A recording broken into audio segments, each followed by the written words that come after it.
دجال کیا وہ کوئی شخص ہے؟ کیا آج وہ ہے؟ آئیے اس کا جواب ہم دیکھتے ہیں. اب اس کا جواب آ رہا ہے. ایک پورا طویل واقعہ ہے جو صحیح مسلم کی روایت ہے.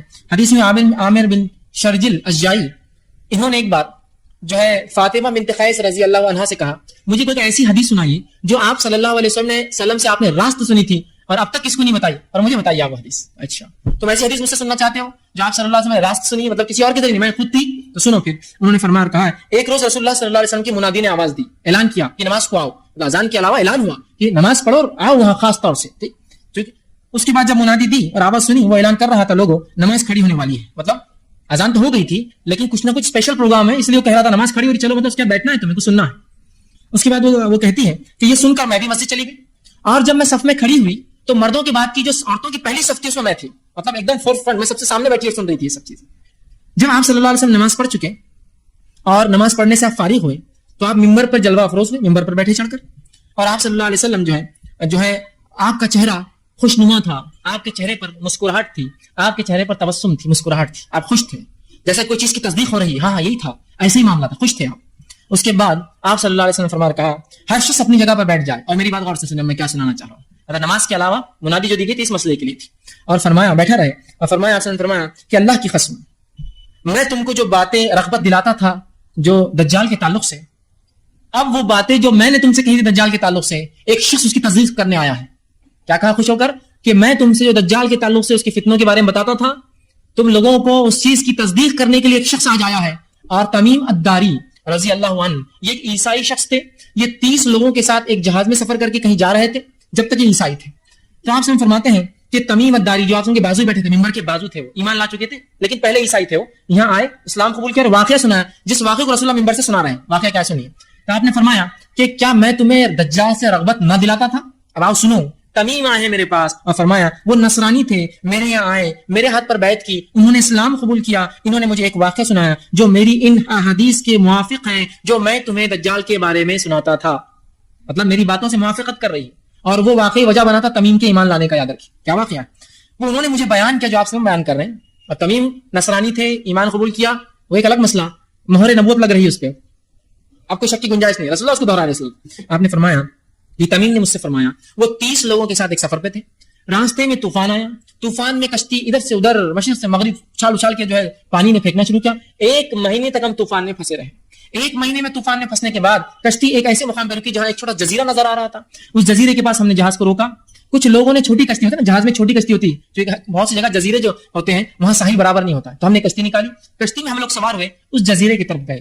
جب ہم جزیرے کی طرف گئے اور وہاں اترے تو ایک ایسی چیز اور ایسی شے ہمارے سامنے آئی, اور اس کے آنکھ پر اتنے بال تھے کہ اس کا اگلا اور پچھلا ہم کو سمجھ میں نہیں آتا تھا وہ کیا ہے. ہم نے کہا اے شخص تجھ پر لعنت ہو, کون ہے تو؟ تو تیرا نہ اگلا سمجھتا ہے نہ تیرا پچھلا سمجھتا ہے. مطلب اس کے جسم پر اتنے زیادہ بال تھے کہ تعجب اور حیرانی سے انہوں نے کہا کہ لعنت ہے تجھ پر منوس, کیسا تو انسان ہے, تیرا اگلا پچھلا کو سمجھتا نہیں, تو ہے بھی کیا چیز؟ تو اس نے کہا میرا نام جساسا ہے. تو نے کہا جساسا؟ تو کہا میں کسی کا جاسوس ہوں, میں کسی کا جاسوس ہوں. اور کہا میرا آقا جو اس محل میں بند ہے تمہیں بلاتا ہے, ذرا چلے جاؤ. تمیم کہتے ہیں کہ ہم پہلے ہی سے گھبرا لیے تھے, جس کا اگلا سمجھتا نہ پچھلا سمجھتا تھا کیا ہے, اتنے بال تھے, ہم ڈرے ہوئے تھے. ہم نے سوچا اب چلے جانا چاہیے اس کے مالک کے پاس, کیونکہ اب ہم تابع ہو گئے تھے نا, اب جزیرے پہ اتر گئے, اتنی خطرناک شے ایک چیز سامنے آ گئی.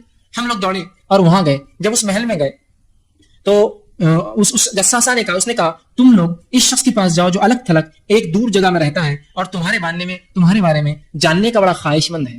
مطلب اس کو علم ہے کہ تم لوگ یہاں آئے ہوئے اس جزیرے کے اوپر. وہ کہتے ہیں کہ اس جساسا نے جب اپنا نام لیا تو ہمیں اندیشہ ہو گیا اور ہم یہ سوچنے لگے شاید یہ شیطان ہے, اور اب اس کی بات ماننا پڑیں گے.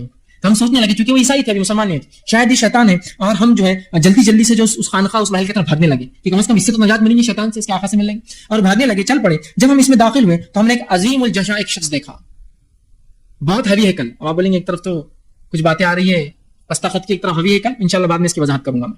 ہیوی ہیکل بہت بڑا ایک شخص تھا جس کو جو ہے مضبوطی سے زنجیروں میں باندھا ہوا تھا. اس کے دونوں ہاتھ اس کی گردن پہ باندھے ہوئے تھے, ہوتا نا جو بہت خطرناک قیدی ہوتے ہیں ان کے ہاتھ باندھ دیتے ہیں, اور اس کے دونوں پر گھٹنے سے لے کر ٹخنوں تک باندھے ہوئے تھے زنجیروں میں, اور زنجیریں جو ہے لگی ہوئی تھی کہ وہ ہلچل بھی نہیں کر سکتا تھا اور بھاگ بھی نہیں سکتا تھا.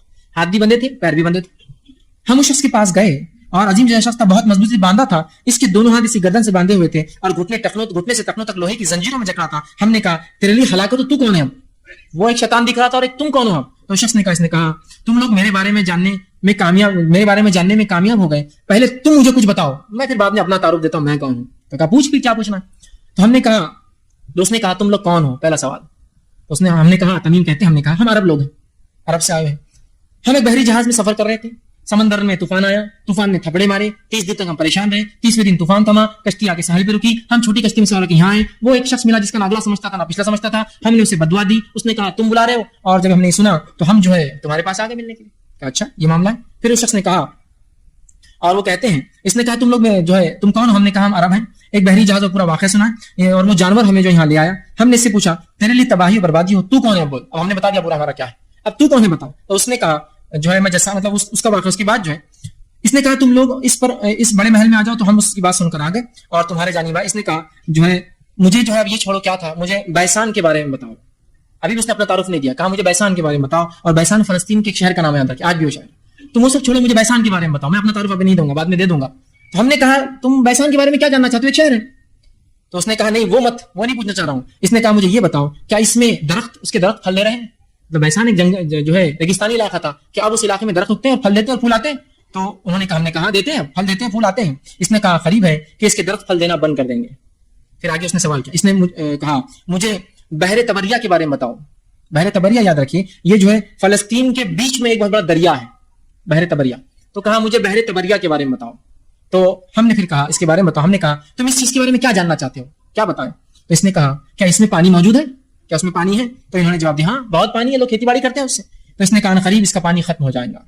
اس نے پھر آگے کہا، اس نے کہا مجھے زغر کے چشمے کے بارے میں بتلاؤ. ہم نے پوچھا کیا جاننا چاہتے ہو. زغر کا چشمہ یہ جو ہے اردن جارڈن کے علاقے کے اندر، جو فلسطین اور بحر میت ڈیڈ سی کا علاقہ ہے، ڈیڈ سی سے ادھر فلسطین ہوتا ہے، ادھر باؤنڈری کے ادھر جو ہے جارڈن ہوتا ہے. تو کہا جو ہے مجھے اس کے بارے میں بتاؤ جو ہے کہ زغر کا چشمہ کیا کرا. تو کہا کیا جاننا چاہتے ہو، کیا لوگ اس سے کاشتکاری کرتے ہیں، کھیتی باڑی کرتے ہیں چشمے سے. تو انہوں نے کہا ہاں اس چشمے سے لوگ کھیتی باڑی کرتے ہیں، خوب پانی نکلتا ہے. ہم نے کہا ہاں اس چشمے میں بہت پانی ہے اور اس کے باشندے کاشتکاری بھی کرتے ہیں. اس نے کہا مجھے بتاؤ کہ ان ان پڑھ امیوں کے نبی کا کیا معاملہ ہے. چوتھا سوال، ان پڑھ مطلب عرب امی کہتے ہیں اپنے آپ کو، امیوں کے نبی کا کیا معاملہ ہے. تو ہم نے کہا، تمیم داری نے کہا وہ مکہ سے ہجرت کر کر مدینہ چلے گئے. اس نے سوال کیا کہ عربوں نے ان سے لڑائی کی. ہم نے کہا عربوں نے لڑائی کی اور شکست بھی کھائی ان سے. ٹھیک، تو عربوں نے لڑائی کی اور شکست کھائی. اس نے کہا کہ نتیجہ کیا ہوا لڑائی کا. تو ہم نے اسے خبر دی اور کہا تمام عربوں پر وہ غالب آ گئے اور سب ان کی اطاعت قبول کر رہے ہیں، دھیرے دھیرے قبائل اطاعت کر رہے ہیں، ایمان لا رہے ہیں. اس نے کہا یہ سب ہو چکا ہے. تو ہم نے کہا ہاں. ہم نے کہا بالکل ہو چکا. اس نے کہا یہی ان کے لیے بہتر تھا کہ ایمان لاتے، یہ اچھا تھا ان کے لیے ایمان لاتے، یہ ان کے لیے بہتر تھا اور اس نبی کی اطاعت کر لیتے. اور یہی چیز وجہ بنی تمیم کے ایمان لانے کی بھی. کہا بہتر تھا اس کے لیے کہ اس نبی کی اطاعت کرتے، ایمان لاتے. اب میں تمہیں اپنے بارے میں بتاتا ہوں، جب سے میرے بارے میں پوچھ رہے تھے. میں مسیحی دجال ہوں. تو دجال حقیقت ہے، اور نہ صرف حقیقت ہے، اور رسول اللہ کے دور میں موجود بھی تھا. اب وہ غائب کی خبروں سے، یہ سب غائب کی بات، ہم نہیں جانتے اس کی عمر کتنی اور کیا ہے، کیونکہ اللہ کی ایک نشانی ہے اور غائب کی خبروں میں سے چیز ہے. اس نے کہا مسیح دجال ہوں، ان قریب مجھے کسی وقت خروج کا اجازت ملنے والی ہے. اور وہ کہتے ہیں ان زنجیروں میں، جب یہ ہم خبریں دے رہے تھے اس کو، اتنا خوش تھا کہ اس زنجیروں میں اتنے جگڑ کی بات بھی اس کی خوشی اس کے جسم سے چھلک رہی تھی. جو ہلچل کرتا تو وہ زنجیروں کے اندر بھی اپنی خوشی کا اظہار، ایسا ہو گیا، ایسا ہو گیا، یہ بھی ہو گیا. کہا میرے نکلنے کا وقت. کہا میں دجال ہوں، ان قریب مجھے نکلنے خروج ہونے کا اجازت ملے گی، میں نکلوں گا اور ساری دنیا میں ہر شہر میں جاؤں گا اور 40 دن کا میرا سفر ہوگا، چکر لگاؤں گا، 40 دن چکر لگاؤں گا، سوائے مکہ اور مدینہ کی. یہ 2 شہروں میں داخل نہیں ہو سکتا ہوں. اور فرمایا یہ 2 شہر مجھ پر حرام کر دیے گئے ہیں، ان میں سے کسی بھی شہر میں اگر میں داخل ہونے کی کوشش کروں گا تو میرا سامنا فرشتوں سے ہوگا جو ننگی تلوار لیے کھڑے ہوں گے اور مجھے وہ قتل کر دیں گے. مجھے ان شہروں میں داخلہ جو ہے سے روک دیا گیا ہے. مکہ اور مدینہ میں اس کے تمام راستوں پر فرشتے کھڑے ہوں گے. میں صرف ان 2 شہر چھوڑ کر سب جگہ جاؤں گا. فاطمہ بنت قیس رضی اللہ عنہا فرماتی ہے آپ صلی اللہ علیہ وسلم نے اپنا عصا، آپ تقریر دیتے ایک لکڑی کی عصا لے کر زمین پہ مارا اور کہا حاذا طیب، یہ ہے مدینہ طیب. اس لیے مدینہ کو طیبہ کہا جاتا ہے. وہ ایسی جگہ ہے جہاں دجال داخل نہیں ہو سکتا. تو کہا میں نہیں کہتا تھا یہ طیب ہے، اور 3 مرتبہ آپ نے مار کے کہا کہ میں نہیں کہتا تھا یہ طیب ہے، یہ طیب ہے، مطلب یہاں دجال داخل نہیں ہوگا. اور اس کے بعد جو فرماتی ہے آپ نے یہ کہا اور جو ہے فرمایا کیا یہ بات میں تم سے پہلے نہیں کہہ رہا تھا، جس کی تمیم بھی دیکھو آج تصدیق کر رہے ہیں، جا کے آئے انہوں نے دیکھ لیا اس چیز کو. اور لوگوں نے کہا جی ہاں، صحابہ نے کہا آپ نے یہ بتایا تھا. آپ نے فرمایا مجھے تمیم داری کی بات اچھی لگی کیونکہ وہ میری اس بات کے مطابق تھی جو میں دجال کے بارے میں مکہ اور مدینہ کے متعلق تم سے بیان کرتا ہوں. خبر